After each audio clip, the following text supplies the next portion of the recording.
विशिष्ट महर्षि और प्रभु रामचंद्र जी का ज्ञानमयी संवाद सुनते हैं द आर्ट ऑफ लिविंग के फैकल्टी स्वामी वैशंपायन जी की वाणी से।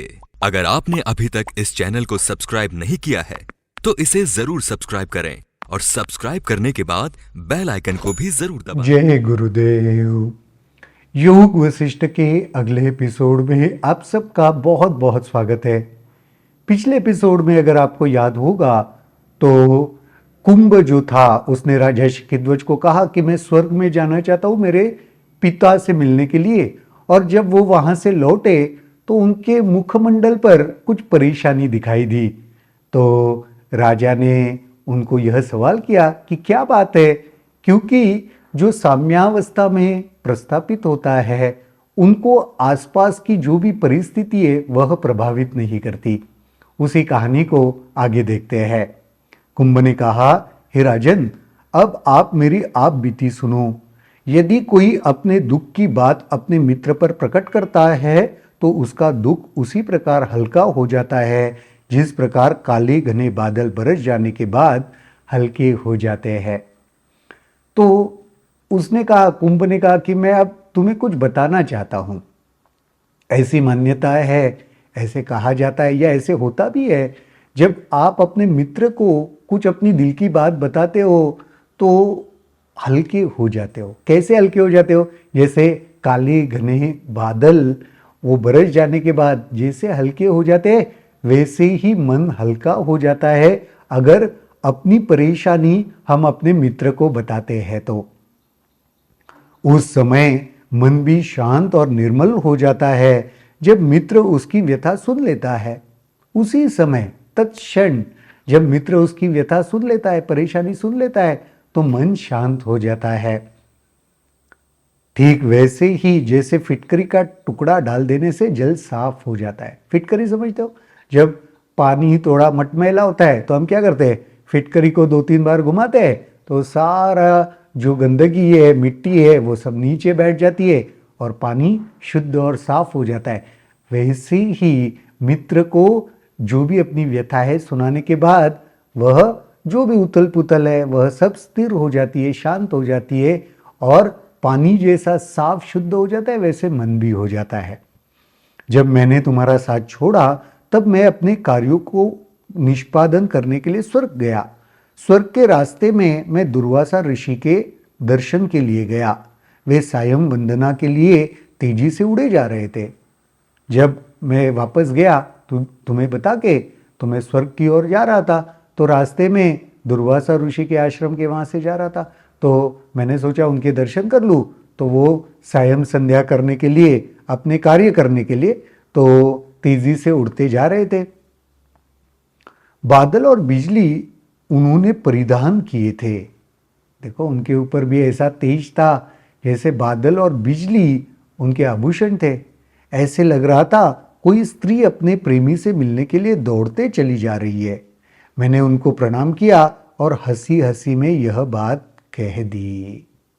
दुर्वासा ऋषि, पता है ना, दुर्वासा ऋषि उन्होंने श्राप, जो भी होता था श्राप देते थे। तो अम्बरीश राजा की कहानी अगर आपने सुनी होगी तो दुर्वासा के श्राप की वजह से अम्बरीश राजा के सहायता के लिए भगवान विष्णु को इतने सारे अवतार लेने पड़े।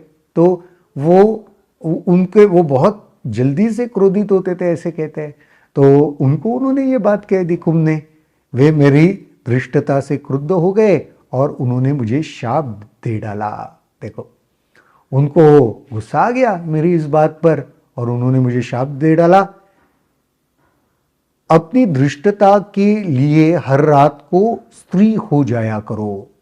तुम इतना जो ये कर रहे हो उसके वजह से अभी तुम्हें श्राप देता हूं कि हर रात तुम स्त्री बन जाओगे। इस विचार से यद्यपि मैं विहल हुआ परंतु हर रात को मैं स्त्री हो जाता हूं।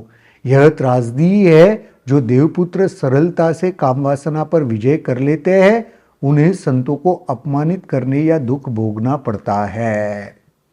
अब उस श्राप की वजह से हर रात को मैं स्त्री के रूप में बदल जाती हूँ। ये क्या है? अगर हम संतों को या जो देवपुत्र है, जो सरलता से जीवन यापन कर रहे हैं, उनको अगर हम परेशान करते हैं, त्रस्त करते हैं, तो उसके वजह से ही ये हुआ है। शिखिध्वज ने कहा, हे देवपुत्र, दुखी होने का कोई कारण नहीं। शरीर को कुछ भी हो, आत्मा को उससे प्रभावित होने की आवश्यकता नहीं है। शिखिध्वज ने कहा, ठीक है, तुम रात में अगर स्त्री बन जाते हो, उससे क्या फर्क पड़ता है? शरीर को चाहे कुछ भी हो जाए, उससे आत्मा थोड़ी ना प्रभावित होती है। ये तो उसी से सुना था, उसी से सीखा था। जो सुख दुख किसी के भाग्य में बधाए है, वह शरीर को प्रभावित करता है, अंतरात्मा को नहीं। सुख दुख जो भी कुछ है वो शरीर को प्रभावित करता है, अंतरात्मा को वह प्रभावित नहीं कर सकता। यदि आप जैसा देवपुत्र दुखी होता है तो सामान्य व्यक्ति की क्या दशा होगी? देखो, आप तो इतने परम ज्ञानी है, आप अगर दुखी होते हो तो सोच के देखो सामान्य व्यक्ति कैसे जीवन बिताएगा। ऐसे लगता है कि आप अपनी आप बीती सुनाने के लिए उपयुक्त शब्दों और उक्तियों का प्रयोग कर रहे हैं। ये तो सिर्फ आप पे क्या बीता है उसके लिए ये शब्द है, ऐसे मुझे लगता है, शिखिध्वज कह रहे। वशिष्ठ ने कहा, इस प्रकार वे एक दूसरे को सांत्वना देते रहे क्योंकि वे अभिन्न मित्र थे। तो इसी प्रकार एक दूसरे को समझा रहे थे, सांत्वना दे रहे थे क्योंकि वो मित्र थे। सूरज डूब चुका था, पृथ्वी पर अंधेरा फैलने लगा। उन्होंने सायं वंदना की और फिर कुंभ के शरीर में धीरे धीरे परिवर्तन होने लगा। स्वयं संध्या वंदना की उन्होंने, शाम का जो भी कार्य था वो किया, और उसके बाद क्या होने लगा? जो कुंभ था उसके शरीर में परिवर्तन होने लगा।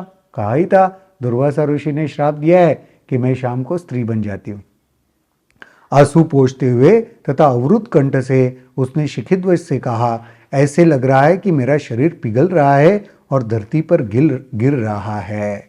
अब ऐसे प्रतीत हो रहा है कि मेरा शरीर तो पिघल रहा है, मोम की जैसे हो गया मेरा शरीर, और धरती पर गिर रहा है, और मेरे छाती से स्तन निकल रहे हैं क्योंकि वह स्त्री में बदल रहा है, स्त्री में परावर्तित हो रहा है। तो वो सारे लक्षण भी दिख रहे हैं। स्त्री के रूप में मेरे शारीरिक ढांचे में परिवर्तन हो रहा है। मेरे ये जो शारीरिक ढांचा है उसमें परिवर्तन हो रहा है।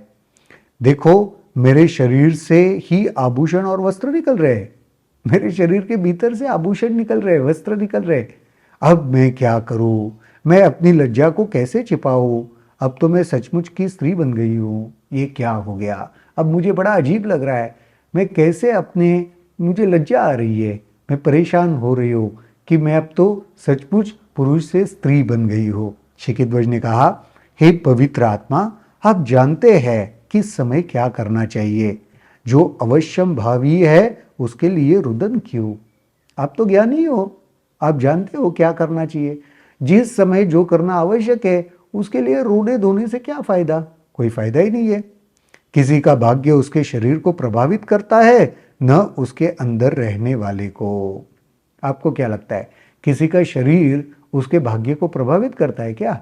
उसके अंदर रहने वाले को प्रभावित कर सकता है क्या? नहीं। ये बिल्कुल दो अलग बातें हैं। कुंभ ने भी सहमति व्यक्त करते हुए कहा, आप ठीक कहते हैं, मुझे किसी प्रकार का भी दुख नहीं। कौन प्रकृति या सांसारिक व्यवस्था को ठुकरा सकता है? आप ठीक कह रहे हो, मुझे कोई दुख नहीं है। जो प्रकृति है, जो नियति है, उसको ठुकराना मूर्खता है। ज्ञानी व्यक्ति कभी भी जो प्रकृति की नियति है उसको नहीं ठुकराता, वो उसको स्वीकार कर लेता है। ऐसे कहते हुए वे सोने चले गए। एक ही बिस्तर पर सोए। इस प्रकार चुड़ाला दिन में सन्यासी के तरह रहती थी और रात को स्त्री के तरह अपने पति के पास रहती थी। चुड़ाला ये उसने माया से ही किया था, तो दिन में तो वह सन्यासी बन के अपने पति के साथ रहती थी, रात में भी अपने पति के साथ रहती थी, लेकिन एक स्त्री बन के। मैंने जैसे कल भी कहा था कि ये कहानी बड़ा दिलचस्प मूड ले रहा है। आगे देखते हैं इस कहानी में क्या होता है। आज के इस एपिसोड के लिए तो यहीं पर रुकते हैं, बड़ी दिलचस्प कहानी है, देखते हैं।